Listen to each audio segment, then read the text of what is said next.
Hello and welcome to the Special Moves podcast. This is episode 95. My name is Mike Williams. These guys are Jake Lukowski and Liam McKelvey. How are you? Hey, I'm okay, thank you. What up, gamers? Yeah, I'm doing good. I got the light on. For everyone listening, Jake was kind of doing like a hand symbol there. Tell them just to welcome you. How did the call start this week? We listened to some beautiful music that Jake's been making. I was reduced to tears of laughter because I was laughing my head off at how great it was. It was good. Right. Thanks very much. You made that, right? I got that. Yeah, that was, you could see inside Ableton. Yeah. So we haven't really spoken in a few days. I've been away. I've been visiting my brother and stuff.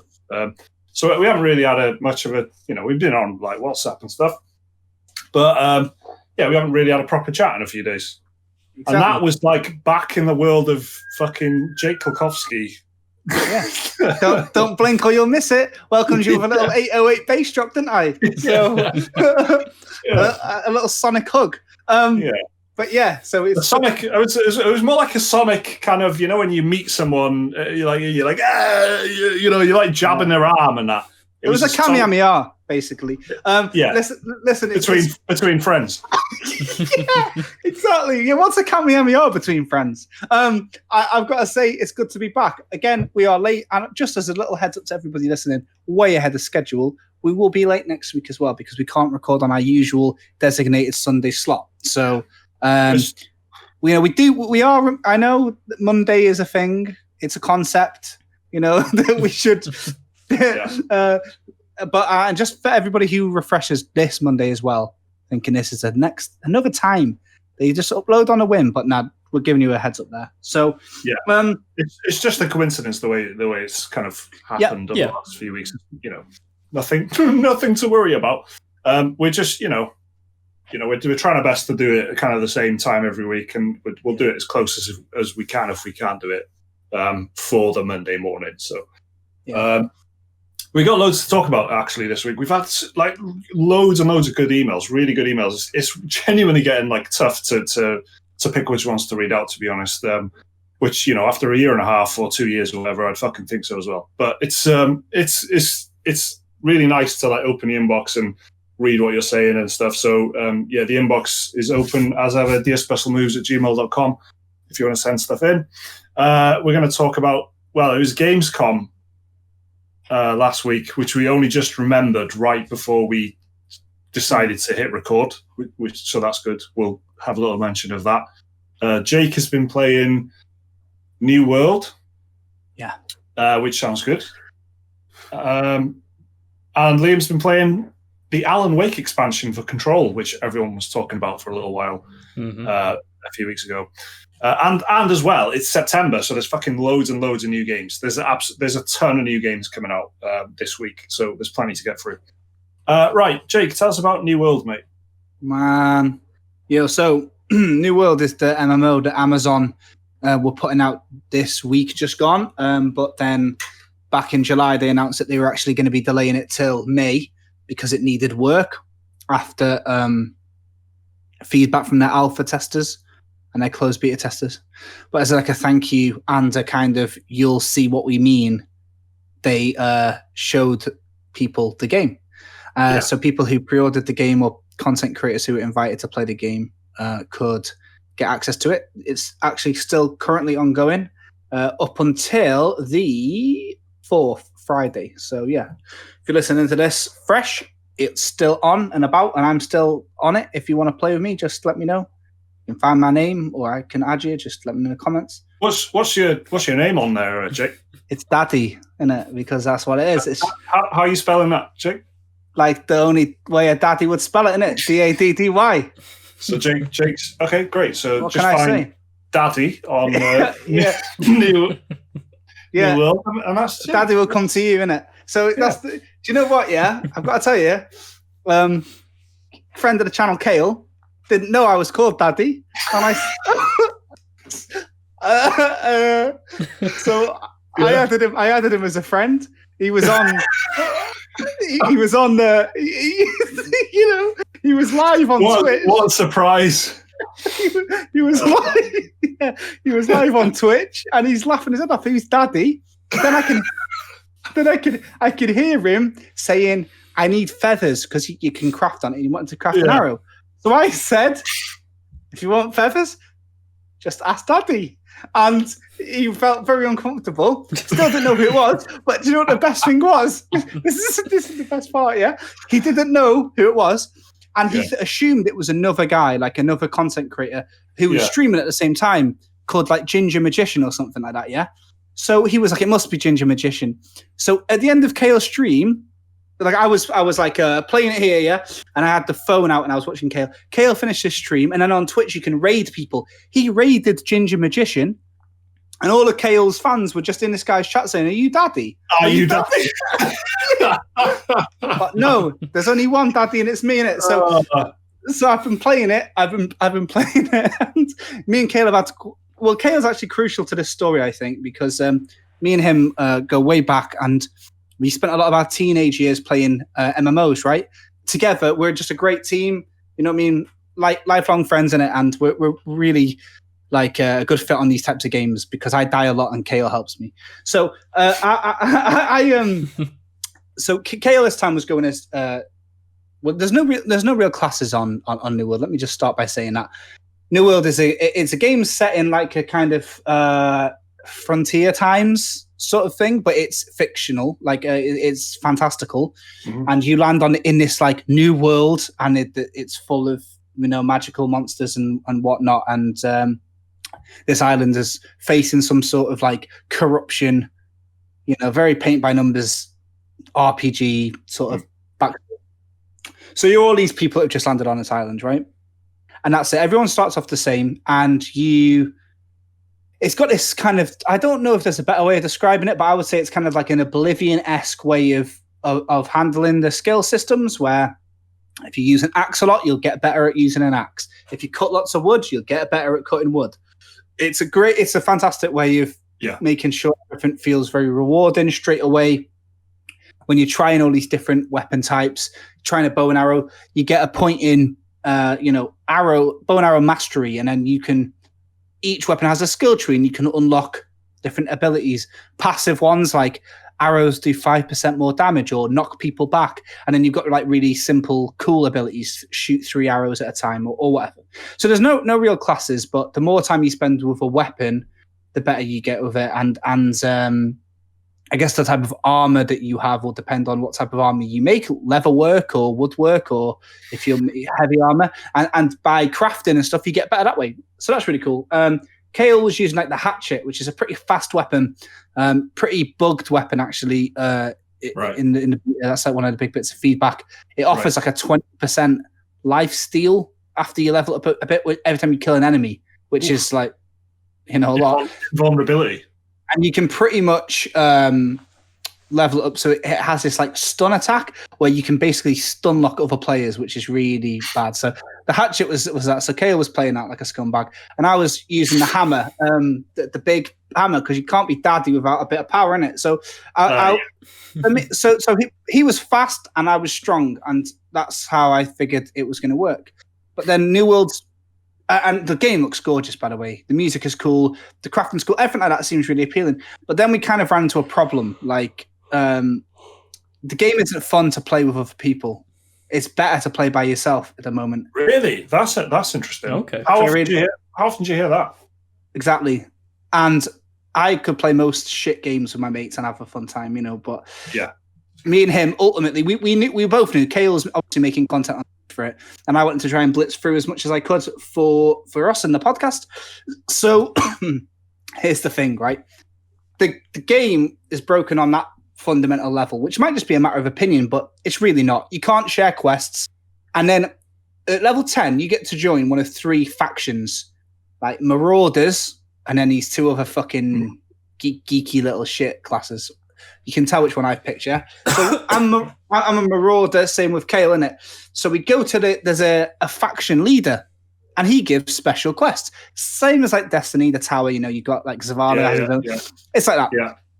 But these quests are really fucking good. So the mainline quests give you maybe 2,000 experience a pop. And they take about 25 minutes, 30 minutes to do. These quests are really cool and varied, and some of them were really broken. So the number one way everyone cheesed the game when it came out, there was these delivery quests, which is take an item from this town to the next town 5 kilometers away, and we'll give you 10,000 experience. It's about 5 miles of straight walking. 5 minutes of straight walking.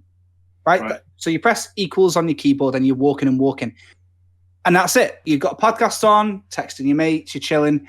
And then you've leveled up 10,000. You've got 10,000 experience and level up that fast. Whereas someone doing the mainline quest, that'll take like 2.5 hours. So these quests you could stack up and stack up. There was people making level 40 in the first 3 hours of the game going live when this came out. People who obviously must have played the alpha and knew how to cheese it. Like, I've been playing it for like 30 hours and I'm like level 28 or something because they patched that straight away. But that's the kind of shit that you're looking at. So it's like, but so what about this then? Me and Kale are both this same faction. We go to the guy, we both accept the same quest, and we walk it together, innit? You know, we can chat, voice over IP, we can do a bit of PvP on the way, maybe beat someone up in a bush or something. But no, because the quests are like random, like algorithm generated. So Kale's is like 5 miles southwest, and I'm 5 miles east. So it's like we type to each other, see you later. See you later, daddy. Boom, we're away. So you think that a fundamental like that, they would have got right. That's what it is, fundamental. Because who made it? Amazon Game Studios. How many fucking MMOs have they made in their time? So it does kind of sound a little bit like collective kind of inexperience. And I'm sure they've got loads and loads of people on the team who've worked on MMOs and they've had consultancy and stuff like that. But that kind of seems like, getting the basics a bit kind of too wrong. Which I guess this is why they have these, this whole process, like you say, that they have decided to share this, which they didn't have to do, but they have decided to share it as like you said, to show you why exactly it's not quite ready. Because they've made some really good progress so far. The game is great. There's just a real problem with pretty much everything just is undercooked. All the quests are pretty similar. It'll be like, go to an area, fight either 20 or 30 of the enemies, and then search the chests in the area for items. So you're always doing the same thing, killing like 30 mobs and getting items. It doesn't matter if you're in a lumber mill and you're checking chests for whatever, wood, whatever the fuck you get in a lumber mill, and fighting pirates, or if you're in some sort of like magical temple and you're looking for gems, and it doesn't matter what the items are, you're doing the same thing every single time. The game originally started as and it was pitched as a PvP focused game. So the PvP is fucking cool. So how it works is there's 50 player versus 50 player wars, first of all, which, is a massive thing, right? Kind of speaks for itself though. Like, one's attacking, one's defending. It's like a siege battle, like a small scale Mountain Blade where everyone's a player. And the combat isn't like an MMO normally. There's no hotbars and stuff. There are recharge abilities, but it's real time based combat. If you've got a bow and arrow or a musket, you have to be aiming. If you aim at heads, you get better stuff. Same with the hammer. Like, if you swing at the right angle, you can knock them far away, whatnot. Hammers are also pretty cool against the settlements because they're giant hammers. So you can, I leveled my guy up so he was stronger at knocking down the walls and stuff. That stuff is cool. But then on the day-to-day, regular play-by-play, minute-by-minute bit of gameplay, whenever you're in a town, you can toggle PvP on and off. And then whenever you're out of the town, that's locked in.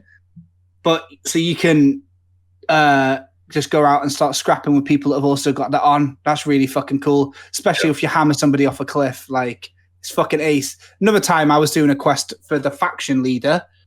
Remember I told you about those algorithmic quests? Some of them are PvP on by default. One of them is literally patrol the area. So you are literally patrolling these different areas for 90 seconds at a time with PvP on. But there's other players who are higher level than you trying to kill you or something, right? If they find you. So I was at level 20 getting chased by this level 40 guy. Because it's not locked in, he was just missing. And I was running, zigzagging, ducking, diving. Yeah. But you can have some real fun. Me and this guy teamed up. We went to a cave. This is fucking awesome. This is anecdote central, right? Went into a cave. If you crouch or go prone, your name bar disappears. So we went prone. You could hear these two people who were also quested together. So like they don't have each other on Discord, so they're using voice over IP, yeah, or whatever. Yeah. So you can hear, and it's got proximity voice chat, so you can hear them getting closer and closer. Me and this guy are waiting, and we're typing to each other like, "You ready?" And then as soon as they're in range, he knocks something out. I hammer through the ground, send a shockwave their way, and we just gank them in a cave and kill them. It's fucking bliss.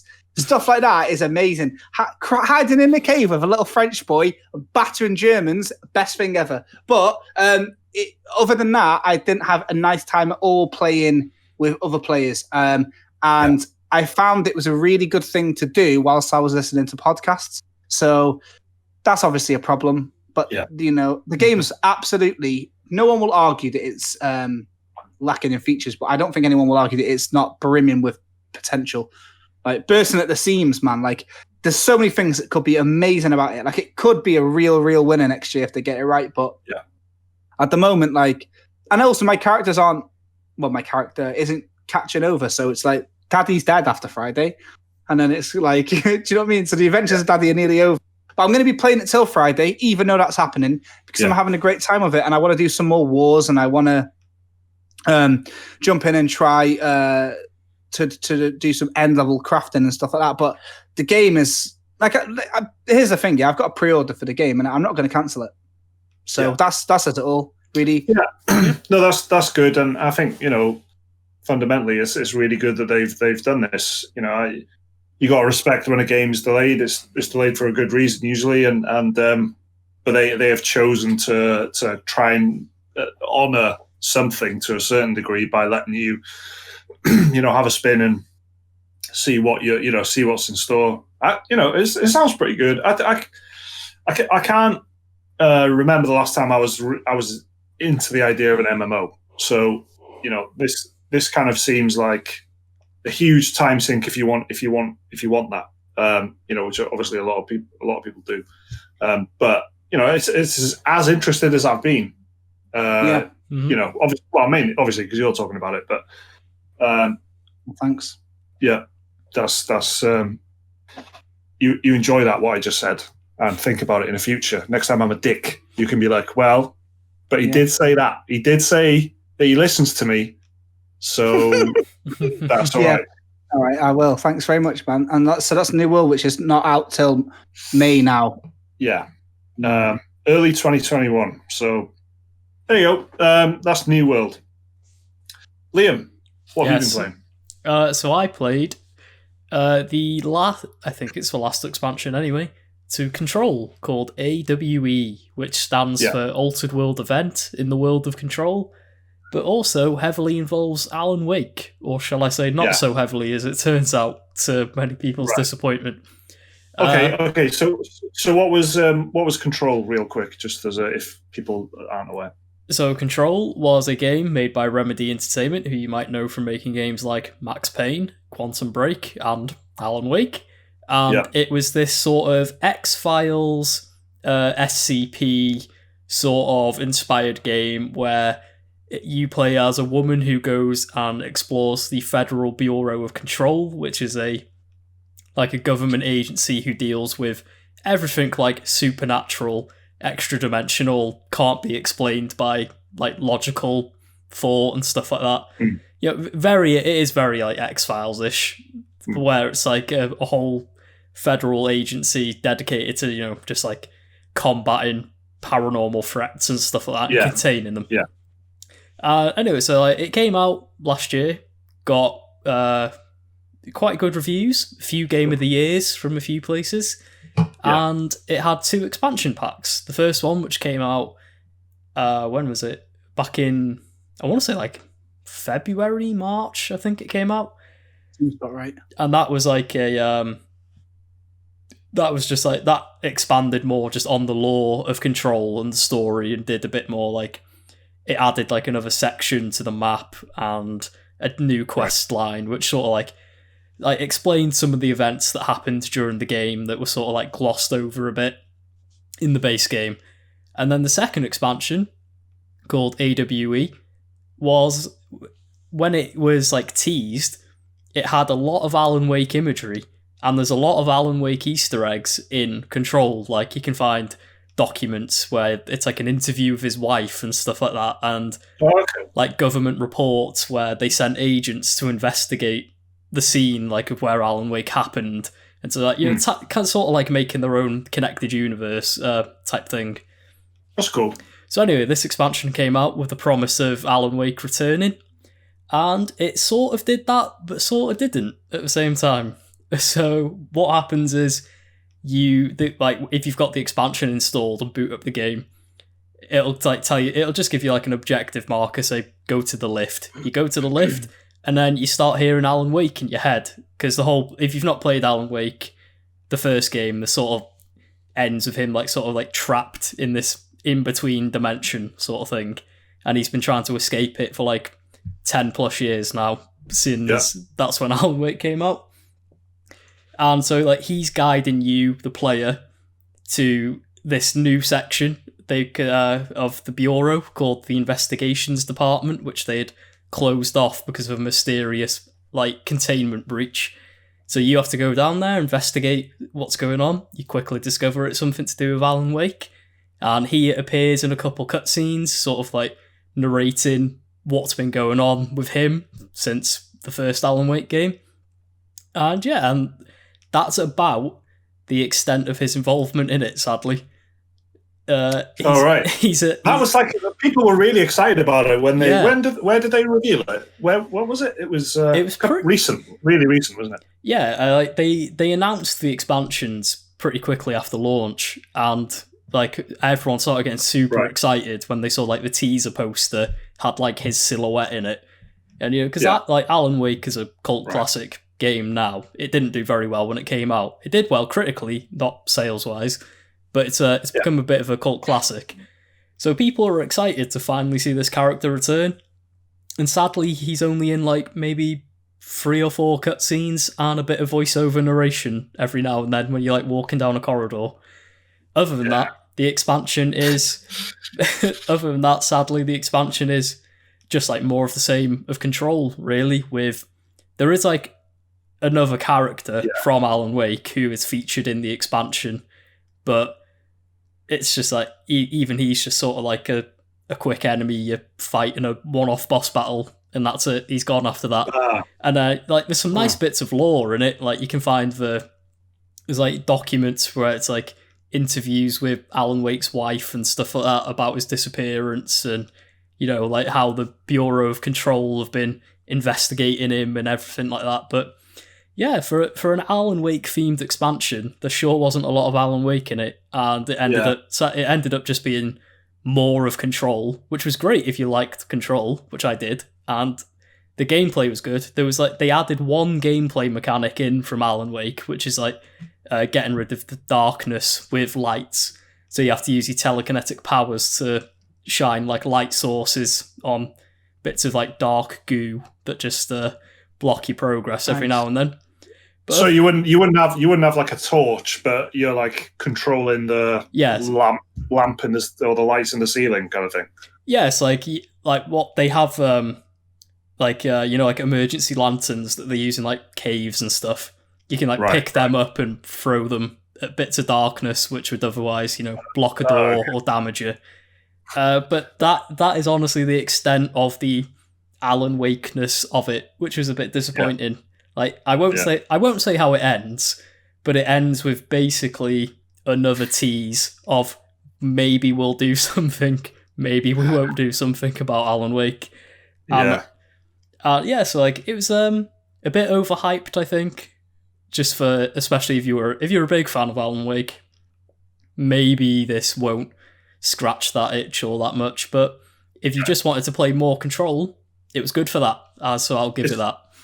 It kind of feels like it would be really memorable and an amazing idea if it wasn't for all the other connected universes that have already happened. It's like if this was like an original kind of holy shit, there's Alan Wake stuff in this, but it's just not any. It's a very kind of well-worn concept by now, isn't it? I think it would have been better if they kept the Alan Wake stuff a surprise.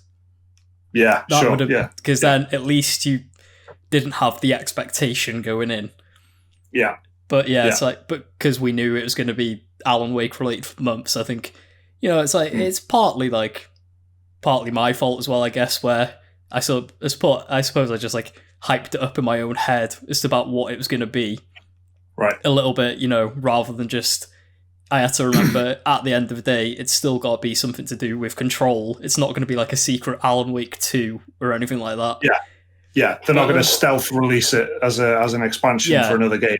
Yeah. But other than that, it's a decent enough expansion. It's more of the same, like you don't get any new powers or anything like that for your character. Yeah. And I mean, the new section it adds is quite good. It's like quite varied in its like map layout, and yeah, it's like, and it's a decent length as well. You can get like a good 5 to 6 hours out of it if you want to do all the quests in it. It's like, like it's not terrible value for money, but it could have been better as well. Is sadly Neil Lynch review, not terrible. No, I wonder get that in the press release ASAP. I wonder if that's I wonder if they're like testing the water. They're testing the interest to see maybe for a next thing for next gen or something. It definitely feels that way. Cool. All right then. Can we do maybe? Well, we've got lots of emails to get through, so we'll pick one of these up. So this is from our Dear Special Moves inbox. As ever, if you want to send us an email, the address is dearspecialmoves@gmail.com. So this one is from Ollie in Surrey.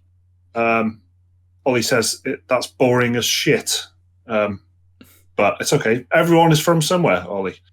Ollie says, Dear Special Moves, hope you and your families are well and good during what is a tough time for all. Sorry if this is a bit outdated by now. Since lockdown, my podcasting schedule has been thrown out of the window. I loved hearing Jake's experience with Cuphead. For me, it's probably my game of the decade for all the reasons that Jake discussed.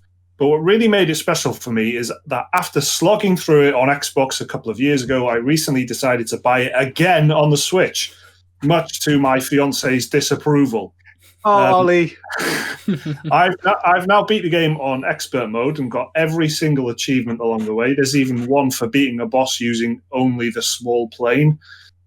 I'm sure that makes sense to people. Yes, it does. All with about a third of the deaths I endured the first time around. Yep. Now that is not a brag. I'm not that good at video games. Genuinely, I'm pretty shit at them.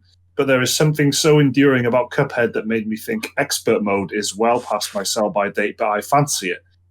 The journey from completing the game the first time around to truly mastering it is just as rewarding. It forces you to approach bosses differently. You need a strategy in place, and I ended up relying on weapons I didn't even bother using the first time around.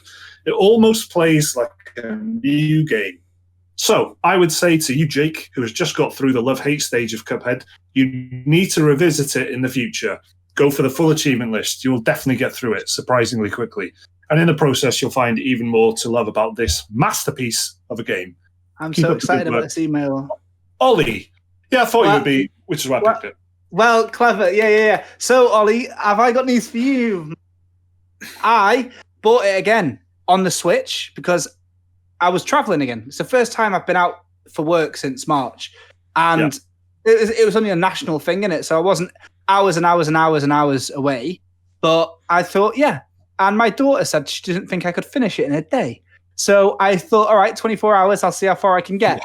Expecting nothing in it. So I got really far, like considering it took me like months to beat it the first time. In 24 hours, and I was busy for some of it, I got to the third island and I'm on the little fucking, I beaten the bee. So I'm on the next one, which is like the pirate on the ship, you know? And I had such an easy time with it this time. Like, it's enjoyable. I believe it. Like, it's not almost I'm like actually it's not having fun now. No. But it's like with Dark Souls, you know what you're gonna get. It's no RNG, like pretty much. Yeah. You know, with Cuphead, I felt like a lot of it was RNG, but I knew what boss fights were coming up, so I basically I put a bit more effort into the platforming levels to get coins so I could buy the new weapon types. And I found like I do really well with like the lobber weapon and the tri-shot. And then for the one, like the little bastards that like I hated the dragon. The dragon battered me fucking complaining in the WhatsApp about the dragon on Saturday on the train ride home, battering fuck out of me. But then I got the boomerang gun that shoots backwards, so I could just focus on jumping forwards, and I was levering him. So Cuphead is well good. Like, yeah, that's what made me laugh. On Friday, I was like, I fancy some pain in it. So I got it, and I love it, and I'm looking forward to finishing it again. So you're definitely right. And here's another thing. I have this confidence with it now that I do want to go and do it on hard mode, you know. I really, really, really do. So I get it. Like, I'm truly sold on it now after just this weekend. So it's fantastic. I can't wait for the Netflix show, though.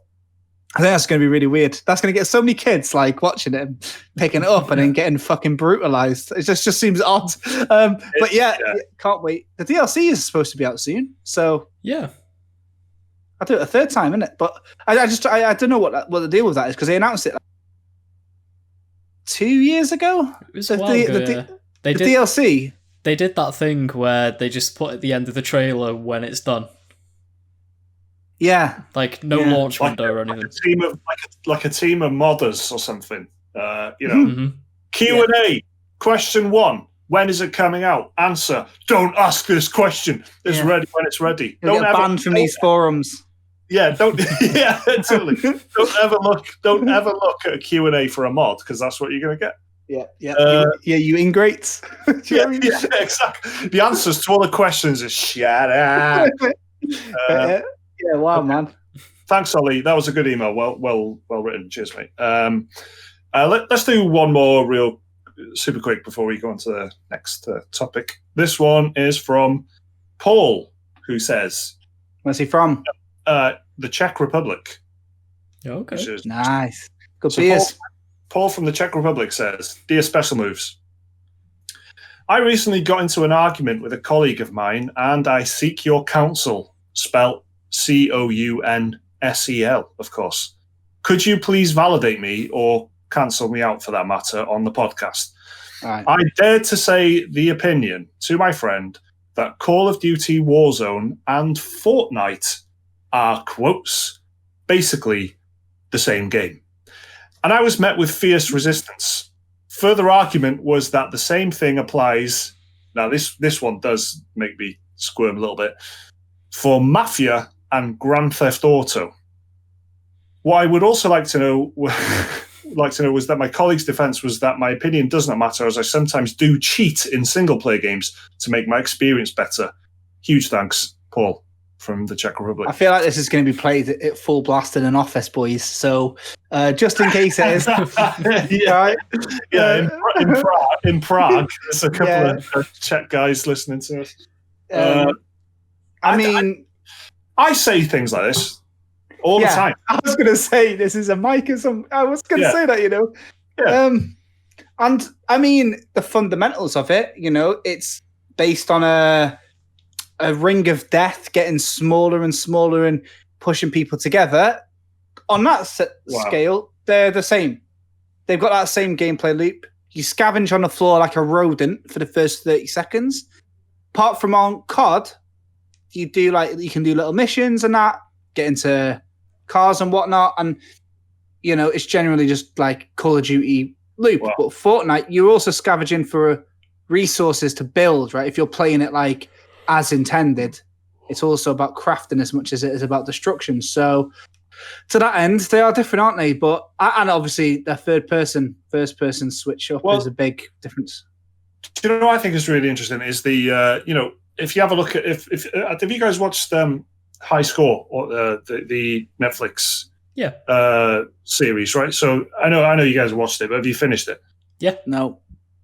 Well, there's basically what's the most interesting thing about that, or one of the most interesting things about that is that a game comes out and then invents a genre. But it creates new rules, and then that becomes the genre, and you don't even it's just a first person shooter. Now it's a lot more like roguelike. What game is it? Well, it's like that game. Souls-like, roguelike. You kind of get these. It rather than becoming its own new genre, when it's a label, it kind of becomes like a comparison genre where it is kind of, it is its own genre, but it's just defined by the game that it was, and it, originally. Metroidvania and whatever. Yeah, totally. And then, so with battle royale games, you had that fucking really, really badly to begin with, and PUBG wasn't the first battle royale game. I think it was H1Z1 was the first one. And PUBG was inarguably the thing that made it huge. Yeah, right? Yeah, definitely. And then at the time, there was just fucking clones and clones and clones of it. Loads of battle royale games, and which Fortnite became one. Right, Fortnite was a completely different thing, and then halfway through their early access lifespan, they just went, well, why don't we just make a free battle royale, and then became the biggest fucking game on the planet. Which that's just how it works to me. I think they are basically the same thing, but I think they're both designed to do the same thing. Like Call of Duty Warzone is the battle royale version. It's Call of Duty doing Fortnite. So which itself is doing PUBG is the point I was making. Yeah. But because that's just how gaming is. You do something a certain way, you create a set of rules, and then there's like a load of different ways you can spin that set of rules. Like with Grand Theft Auto 3 was one I kept saying was like one of the most influential games ever, right? Yeah. Because it was an open world 3D city thing, which was just a fucking huge deal in 2002 or 3 or whatever it was. But then how many of those games suddenly do you have then, including, when was Mafia out? The original Mafia was maybe before GTA 3, I don't know. But, the games just copy each other because it's like, it's just a way of doing things, isn't it? Sometimes they're a bit too close in my mind. Like I think Sony exclusives at the moment, where at one time I was very, very excited about, any Sony exclusive. There is definitely like a, similar set of rules to each one, which you can really see quite clearly now. But maybe you could see it clearly at the time as well. But it was just, you're kind of dazzled by the high production value of it. So who are we ruling in favor of? Who is the guy saying this? I would kind of lean more with Paul saying that they are basically the same, but I don't think that's a bad thing because you have it's just genre, except in games it's really specific to the rules of the game. Yeah, I think we might have upset. He's touched a nerve with his colleague because his colleague's gone, well, you cheat at single player games. Yeah, Paul, you scumbag. So with respect to his colleague, we're going to have to rule with Paul, but. He is still a filthy cheater, colleague. Yeah. So we were presented no evidence as regards his background in cheating in single player games. So, yeah. I mean, motion ruled. Whatever. If it's a single player game, though, who cares? It's not hurting anyone. Yeah, you're only cheating yourself, Paul. We're letting him off with a slapped wrist. Think about that. Get out of here. But we agree with you, right? Yeah. Should we have a little chat about Gamescom and other such stuff? What happened in the last week? I can't fucking tell you. You said something before we started recording, and I thought, oh, that's pretty interesting. What was that? Game Pass? Yeah. Oh no, I was just looking at some games that are on Game Pass. Well, I think what is interesting is Gamescom. We can't outright say, look at all this. Mm-hmm. What happened? Well, there was that Gamescom opening. What is it? Opening Night Live. Yeah, God. with Jeff Keighley. Yeah. Which there wasn't. I wasn't too excited about any of that. They did. Oh, I actually did watch a bit of this on Friday night. So there was a couple of games. Actually, yeah, it's all come back to me now. Okay, so there was the game with Daisy Ridley, Willem Dafoe, and that other one in. And it's 12 seconds or 12 minutes or whatever it's called. Was it James McAvoy? Yeah, I think it is. Yeah, it is. It is. That's an Annapurna game. Who are like indie darlings. Everything they do is pretty fucking sweet. So, I'll pick that up. There was a lot of cinematic trailers. I remember watching it actually and thinking, "This is cinematic." I think it opened with the main thing. I think it opened with was WoW, and it went on for a while, like WoW, whatever it's called, Shadowlands or something. Oh, yeah, the new expansion. And then there was like a Crash Bandicoot skit of the Crash mascot going around the empty Gamescom halls, which I should have been there in it. So I was not really enjoying that. I was hating every moment of it. And then it was, I think, Warframe. They showed off some new, but it was like it just kept. Oh, come on! You know. Yeah. I got excited when they said they were like, and now here's some Ratchet and Clank Rift Apart gameplay. And it was it was the demo we saw at the PlayStation event, except they just took out the cuts this time and showed it in one continuous, like, loop. Well, not loop, sorry, just like, segment. Have you seen the comparison stuff on, I think it was, fucking, what's his name? Foundry. Nibel. Tweeted, I think it was him. Anyway, I don't want to, well, it doesn't matter anyway because it's nothing bad. But it was just showing that there was a kind of differences in the two versions, not necessarily a downgrade. Some of it actually looked a bit better. Just tweaks and stuff, which to me is is completely inconsequential. But there seem to be a lot of people talking about the fact that the gameplay looked a bit different, which. Yeah. Whatever. It's pretty interesting. I've just looked now. I've just looked online and refreshed my memory about some of the things that I saw. So obviously, Fall Guys Season 2 was shown off, which is like big news for Fall Guys fans, which seems to be everyone on the fucking planet. Fall Guys, didn't I fucking call it would be a massive smash? Like, I didn't think it was going to be like so big that they're going to get a Netflix show smash, but I knew it was going to be fucking big from when I saw it at EGX Res or something. And as soon as I played it, I knew it. And now they're adding a lot of stuff very quick.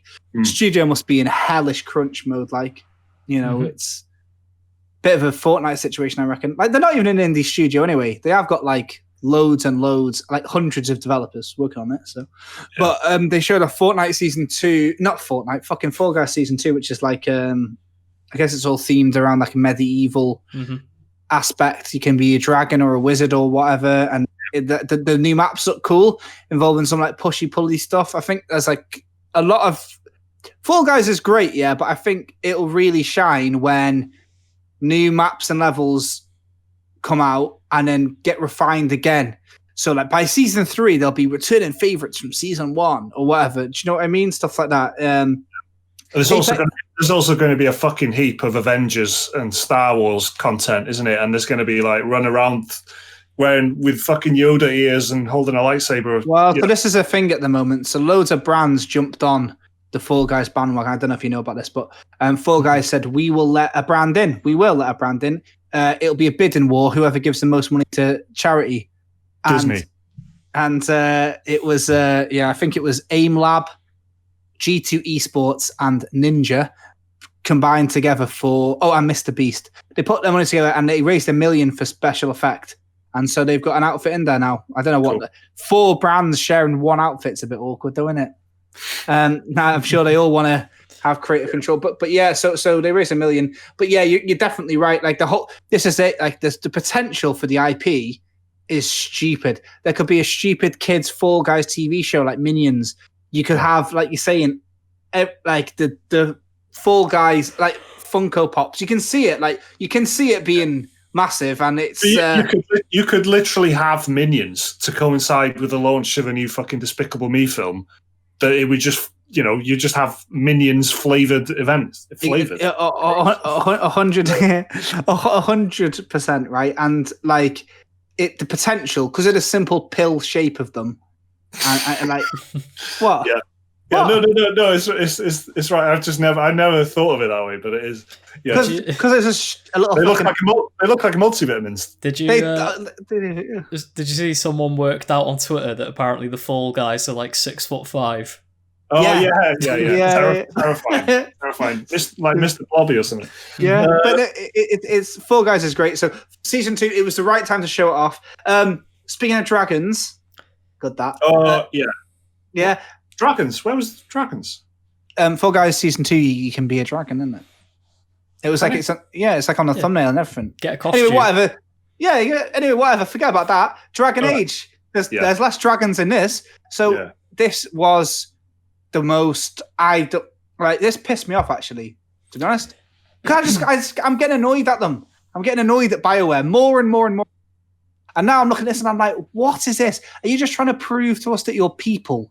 And it's like, look at this game that we're not finished with yet, guys, because look, there is people behind it doing the work. It's not all just, stupid facial animations and jetpacks or whatever. But whatever that was, it shouldn't have been there, and just fuck off and come back with the proper game, make it look good in it. I just don't know what they were doing. What did you think of it? I know exactly what they're doing. They're doing, Bungie communications, which has been pretty good because Destiny, has had a series of kind of fuck ups and that, and they've done a really good job of, two things, right? They always wheel out different people, and there's always like a different voice and a different, and you kind of don't ever, to my mind, there aren't very many public, you associate Cliff Bleszinski with Gears of War, do you know what I mean? There isn't really that kind of like face and name connection with Destiny because there's so many different people talking about the many times they've fucked up with things. So they kind of say, and here's this new person who's been here 6 months to tell you about our changes coming in season of the dawning of the rise of light and darkness shining, right? Which on Xbox Game Pass for PC Ultimate. Yeah, so then that person then tells you about the dawn of whatever. The Age of Aquarius. So the Age of Aquarius expansion, and then that person tells you about it, and they say, we know we made huge mistakes with the last one. We're really, really sorry, but we fixed them all now, and here's some new guns, and here's a new planet. And then next time it happens, it's someone else. And but it's really like self-deprecating. So I think they were trying to do what Bungie did a little bit, and because BioWare is like, oh man, they just having a bad time of it, I think is the way I would phrase it. I'm so excited about Mass Effect. I'm so excited about Mass Effect. And I read the remaster of the original trilogy, and I read the other day that it might get delayed, which is a leak. So don't worry. I don't know why I thought it was coming out in Feb. I know. But whatever.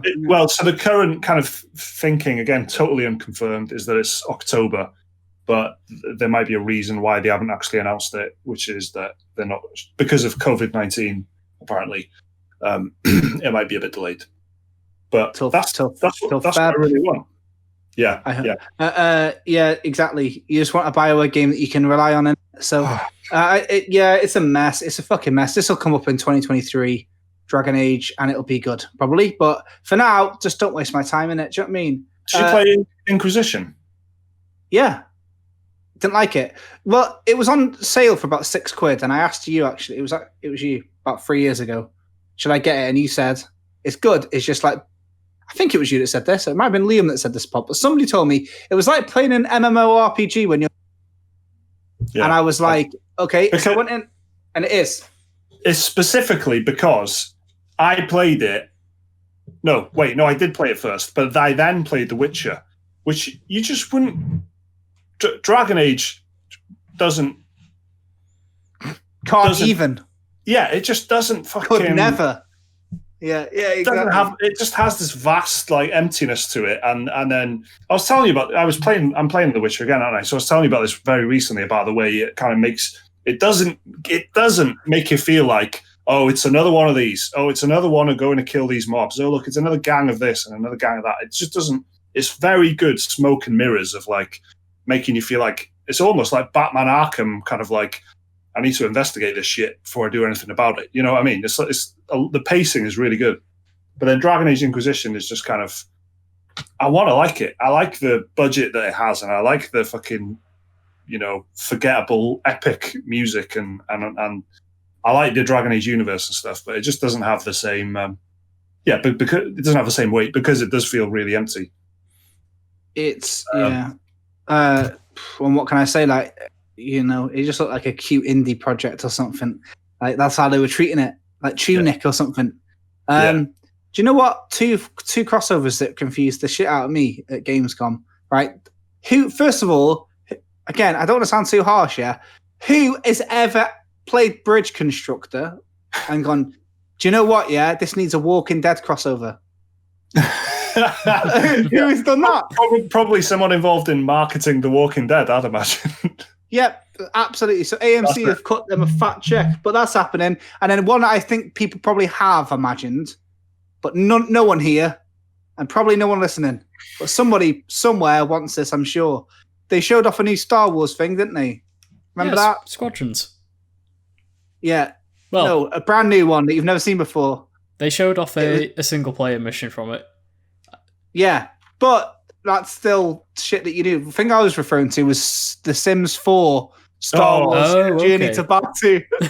Because I remember seeing Star Wars and be like, oh, and then it's like, oh. Yeah. And also this fucking dancing Han Solo again, isn't it? It's but this time bad for all the Sims heads that want Sims 5. How long has Sims 4 been going around? There's only so many times, I saw a lot of serious comment threads that were like, well, how about you sort out aging and retirement and it's like, what are they fucking? But they were just listing, features of Sims that are not great apparently at the moment. But it's just so funny to hear gamers talking about complaints as if they were fucking local government issues. And then, are you going to sort retirement? There's been this constant issue of lawn growth over the past 15 years. Totally. Bin collections. Like angry council letters. I think that that's kind of annoyed a lot of people. No one, because it's like Star Wars fans won't be happy with that, really. Sims fans won't really be happy with it when they should be getting Sims 5. So I just thought that was funny. But yes, and then they did show off Squadrons, Liam, which, you've already played it, so... Have I? I don't think you're allowed to talk about that. Oh, yeah, right. Yeah, well, he might or might not have played it. I didn't sign anything, did I? So Star Wars Squadrons... Was there anything else before we move on? Oh, there was Medal of Honor, the VR one. Yeah, it looked sick until I realised it was VR, and that was the one thing I told you guys about. Oh, that Medal of Honor looks good, and it's Respawn, which is like great. Yeah. Then it's VR, so it's like... Yeah. So, I mean, could have been better, couldn't it, really? But there wasn't like... I think it was probably a bit... Maybe they overpromised and under-delivered a bit, I think. Jeff Keighley... Which has been sort of the recurring theme of this whole summer of gaming, or whatever it's called, the summer of E3, just like a lot of little announcements, but nothing that's got like truly wowed me, apart from maybe the PS5 reveal. So the Tokyo Game Show takes place a couple of weeks. I think it's the 24th of September. It's a couple of weeks away. If they don't announce the console prices, then I don't reckon we're getting them this year, because it's taking the piss a bit now. It is. We're in September. We're in September. It's very uncertain, isn't it? You can sign up to pre-order, but you don't know how much it's going to cost or when it's going to come out. Well, you don't even get a guarantee. I think you sign up for an opportunity. You might get picked. Yeah. Yes. Did you see how they do it? They pick the people based on their PSN activity. So like, if the more you play your PS4, the better chance you have to secure a pre-order slot for a PS5. That's good for me. Where's that come from? That's great news for me. That was Sony Direct. They put up a web page for a bit where you have to sign in with your PSN account. You have to register your interest, and then it had like a little, like FAQ at the bottom, like how does this work? And they're picking people based on their PSN activity. So like people who've only played like maybe an hour of GTA 5 or whatever and never touched their PlayStation again, probably not going to get a slot. But if you're on your PS4 every day for a couple hours every night, you're probably going to get a good chance at getting a slot. Which I suppose in theory, it is a good idea because it stops like scalpers and bots from claiming all the pre-order slots and then whacking it on eBay for triple the price or whatever. Did it actually spell out or just say based on your activity? No, yeah, like they said like it just said based on your activity, but people took that to mean like you have to have an active account. So you can't have like a bot farm somewhere just making loads of spam PSN accounts trying to like claim the pre-order pages because like the capture boxes, when you're like filling in a web form or logging in, and you don't even have to do any traffic lights or anything. You just click, I am not a robot. Yeah. All it does is has to look at your like browsing history and to make sure you're not a bot. So it could be the same. What's the robots fuck up on the internet? Yeah, I don't know. The same fucking web page 20,000 times, mate. That's Blade Runner 2049 soundtrack. Yeah, times 40,000. All right, so that was an eventful week in gaming. We've got. Do you know what? I'm going to do one more email before we do the new games. That's a treat. Go on. Which one am I going to do? This one made me laugh. This is good. Okay, here's another email. This is from. I won't say who it's from because it'll spoil it. Dear Special Moves, it's me again, the guy who lost his job at a casino in Bath due to the pandemic. Since I last wrote, I've managed to find myself a new job, and I just wanted to say thanks for keeping me entertained through my lockdown unemployment phase. I now work for a company that edits live streams of funerals. Wow. What do you need to edit? Wait, mate. Wait. Weird. Okay. Weird, I know, but still ironic that I went from an industry that suffered immensely from COVID to one that couldn't be thriving anymore. Oh, man, I hope this is true. Now that I'm working again, I don't have nearly as much time for the large AAA games that I usually go for, and as such, I'm looking for smaller experiences that I can fit around my busy work schedule. Preferably on the Switch or PS4. As the last thing I want to do after a day of staring at my PC monitor is play games on it. I was wondering if you guys had any recommendations for shorter games under 10 hours that I might have overlooked when I had had time in my life for the Personas and Tsushimas of this world. And yes, Jake, I have played What Remains of Edith Finch already. Right, whoever you are, I think you might be my soulmate, so please write in again. All right. Thanks again for all you do. You're my favorite gaming podcast, and that's coming from a guy who listens to a shit ton of podcasts. Keep up the great work. All the best. The artist formerly known as Casino Mike. I love Casino Mike. Very interesting chap. That's a good CV. I used to work in a casino, got made redundant during a global pandemic, and now I work live streaming funerals. And I was like, in my dumb stupid brain, oh yeah, I know a short game about dead things. That'll be cute. And then he's like, he's already done it. Fuck it. I mean, I'm in the palm of his hands at this point. Well, a short game. Do you know what game me and Liam both enjoyed? I think I don't want to speak for us both, but I'm pretty sure we did both enjoy it. Katana Zero. That was quite good, Liam, wasn't it? That was good, and also a lot of death involved in that one. Exactly. 2D side-scrolling action game. Yeah, it's super succinct. Like, and if you want more, short burst, death-filled extravaganza, you might not have played Hotline Miami, which is an absolute classic at this point. But I think it's one of them that still isn't getting played by enough people. But it's a fucking beauty. That and Katana Zero are great to play together, I think. Yeah, for sure. Are there any? Can you think of any short games that are, will maybe get, because we know that Mike has enjoyed Ghost of Tsushima and Persona. Anything you can think of that would kind of give him a bit of that, but maybe it doesn't take 30 hours to complete. So it's story focused, maybe like a Plague Tale or something, or is that not? Do you know what I mean? That kind of scale, like Hellblade or Senua's Sacrifice or something. Yeah, like that. Hellblade's a good one. That's about 6 hours or something, if I remember, and it's fucking great. 6 hours. There's loads of these games if you've got Game Pass, which I don't think he does. He has PS4 and Switch, so that's not good. But like older generation games that just happen to be shorter. Like Alan Wake isn't that long, is it, Liam? If you burn through it, about 10 hours, yeah. Stuff like that, like of that ilk, and it's a nice little download size, so you could maybe look at something like that. But this isn't a little joke about your funerals or anything, mate. But if you've played what it meant to be the Finch and you liked it, Everybody's Gone to the Rapture is a fantastic game. One, it like, it's hard to explain it yet, but it grows with you, because like I think a lot of people noped out of it. I really, really liked it. That's because, let me take issue with one fucking word that you used there, and I hate to do this, but it doesn't. It's not. There's not really gameplay in it. You walk about in it. It's not so much a game. It's kind of a very, very a tech demo.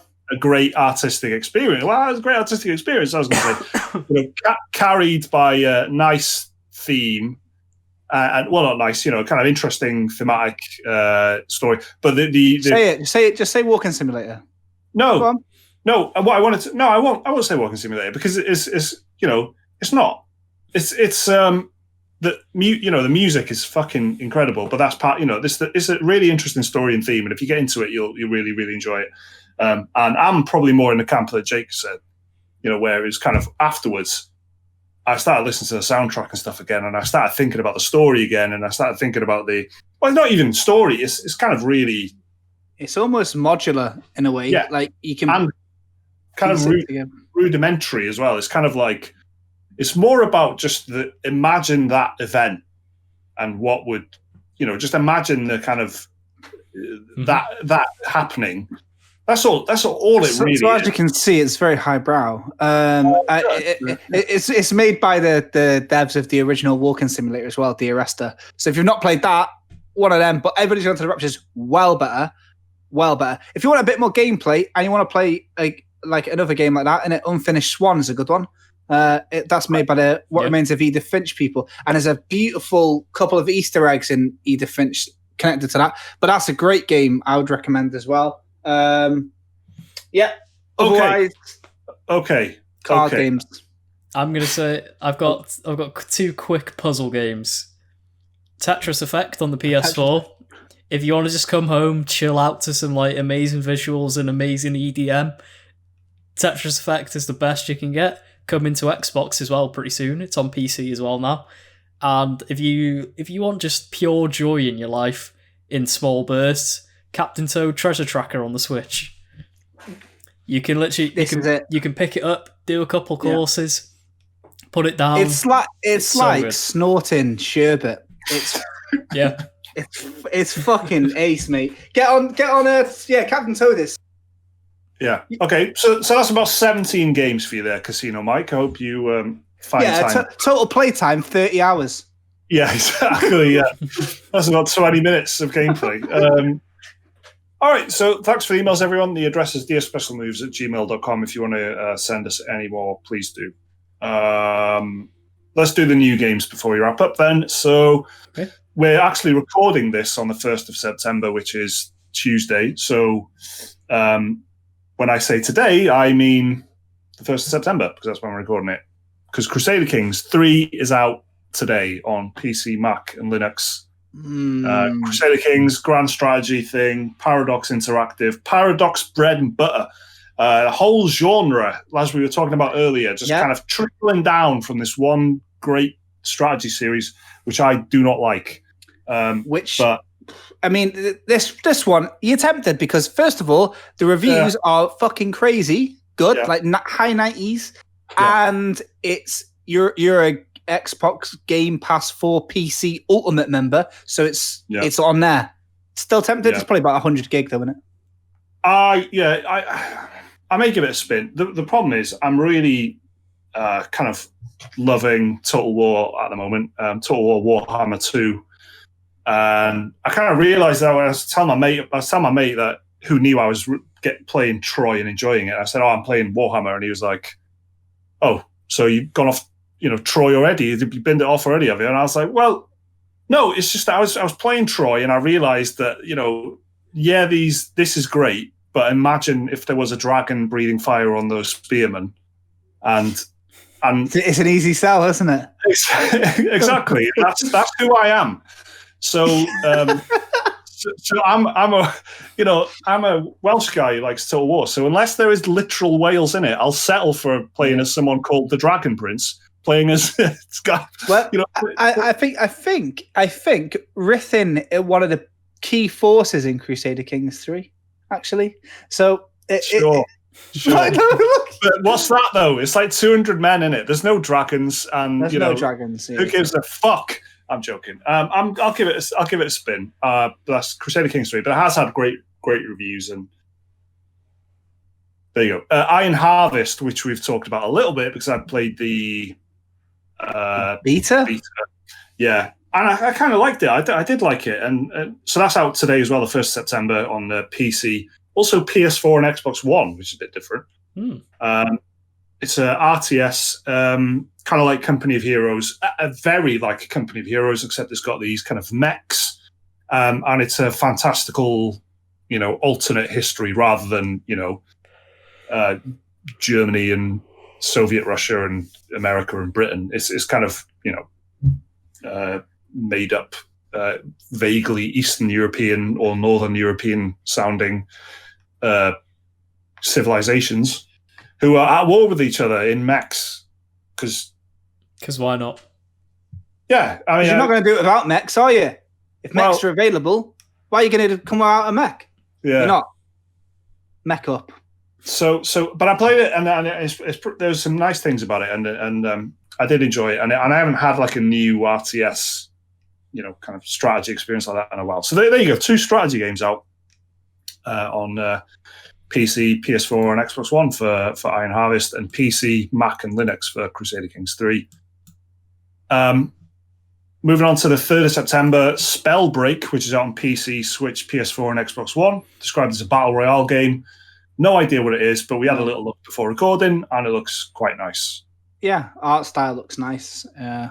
Looks like the art style of a game called Spellbreak. So that was a good thing straight away for me. Expert punditry from me. Yeah. But I wonder if it's free, because I will play it for your entertainment. Thank you. If you, it's okay. Yeah, it looks like it is. And it's just, you're doing spells and that against other people in some made up place. And it looks like a bit like Avatar The Last Airbender, I guess.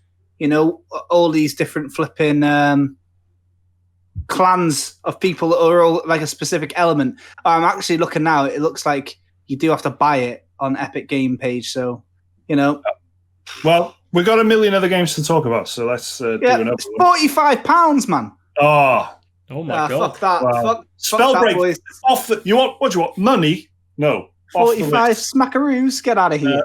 Tell me why Chapter 2 is out on the same day. That's the 3rd of September, which is the Thursday. PC and Xbox One. Adventure game by Xbox Game Studios or Double... What is it? No, what is it? Don't Nod, yeah. Life is Strange people. Yeah, Life is Strange 1. Anyway. Yeah. And also Vampire. But they... this is like very much like Life is Strange, You got some emotions... You might have some supernatural powers. You're going through some stuff. There's a bit of acoustic guitar playing in the background and shit like that. Yeah. It's on the Game Pass, actually, so I've got it downloaded. Mm-hmm.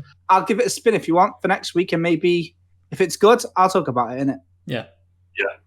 Okay. Because I'm not playing Spellbreak, that's for sure. I like that they're releasing it weekly, though. It's not often enough episodic games do that.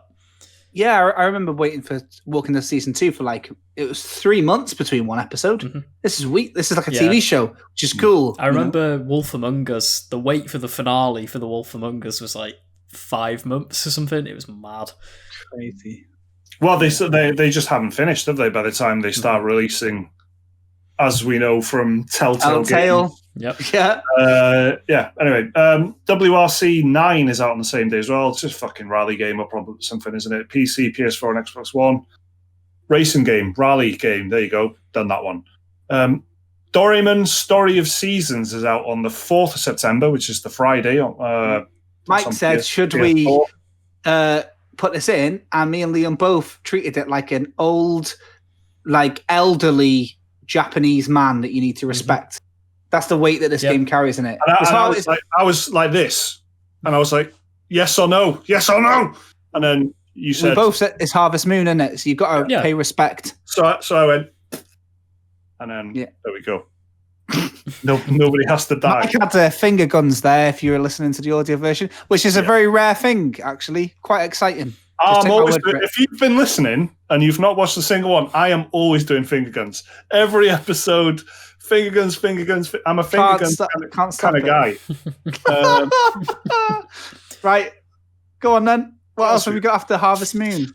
Marvel's Avengers. I'm not sure what that IP is in reference to, but it's a PC, PS4, and Xbox One. And as brand ambassador Jake Kulkowski knows full well, Google Stadia. Did I tell you guys that I was on a call about Stadia and they mentioned brand ambassadors last week? No. I was roped into a YouTube call last week where they were talking about the future of YouTube, and they were talking about Google Stadia, and they went about sending out Google stuff to Google brand ambassadors, which is a thing that we have manifested, boys. Yeah, specifically you, Mike. To be honest, so this is in reference to Jake's day job. Nothing to do with special moves. In case you're wondering why Jake is involved in high-level discussions about brand ambassadors, even though we're a channel with about 20 people watching, and the number one Stadia player in the UK. Well, Me. Yeah. So that's Avengers. Liam? Yes. You're getting this, right? Yeah, I have to, don't I? I feel like I'm obligated to. I can't talk the talk about Marvel and then not get the Avengers game. That's how they get you. I know. It's like Stockholm Syndrome at this point, really, which, as someone who plays a load of JRPGs as well, I'm already familiar with that, because they've not been great for the last few years, but I play them anyway. Yeah, so I think everyone's played Avengers by now, haven't they? You know, everyone's tried. They had, 3 different beta weekends? 3.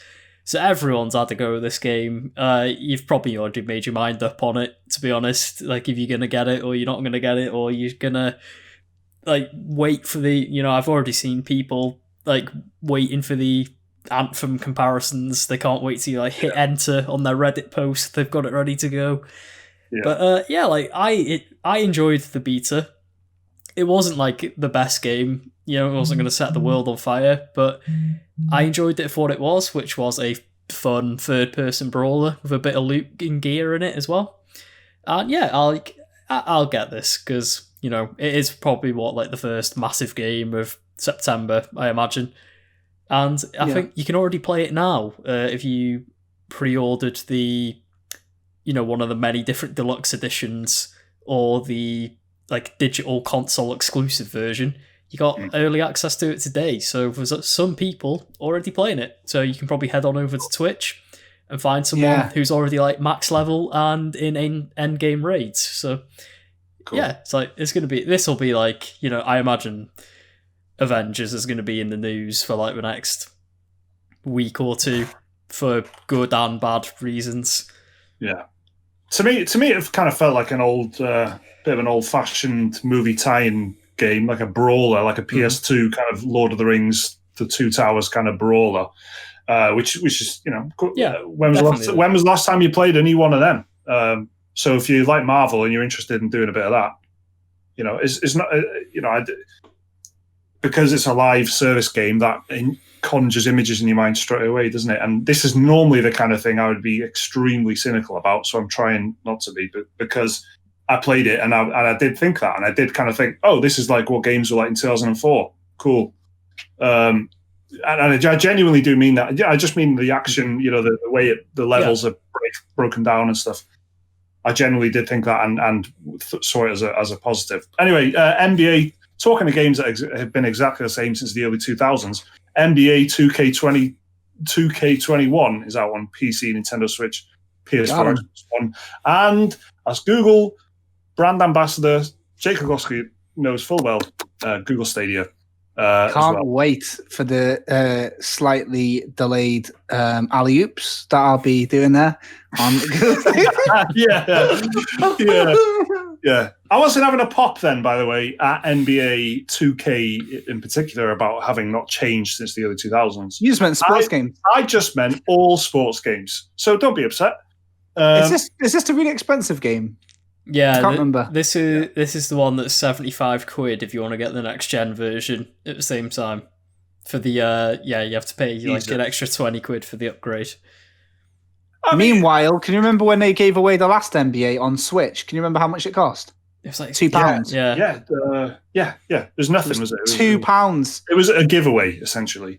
It was because it was too big to be played without an external SD card thing, you know. Mm-hmm. So if you just had the regular Switch memory, you couldn't even fucking play it. So, well, it's a big week, isn't it? A big old week, and then possibly the main event for a lot of people. And the last game on our list is Tony Hawk's Pro Skater 1 and 2. Wow.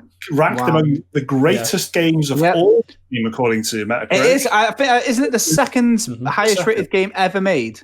That's and which is Tony Hawk's Pro Skater 2 right, as opposed to 1. Wow. Never mind 2004. We're going all the way back to 1998. Yeah. Which is out on PC, PS4, and Xbox One. On this Friday, September the 4th. I'm kind of half tempted about this. Do you play the original? I absolutely lived on the second game. Like, played the first one, it was all right, but the second one, all day, every day, man. Listening to that fucking Rage Against the Machine, fucking all that. Yes, the soundtrack is. I'm gonna listen to the Spotify playlist of the soundtrack sometime this week, and if that gets me, I might get it. But it's not Skate. That's all I'm gonna say. But as you guys know, it's a different thing. It's a weird kind of platformy, extremely arcadey type of game, and it's a true old school, old fashioned video game sense, sensibility to it. It looks pretty cool from what I've seen. You if you pre-ordered it, is that true? You can pre-order it. You can play the demo. Warehouse. The warehouse. Warehouse. Which looked fucking pretty nice. Like I quite liked what they've done with it, and I'm partly kind of tempted to get this. So I'll see. I think I'll have a look at reviews and stuff and see how I feel on the day.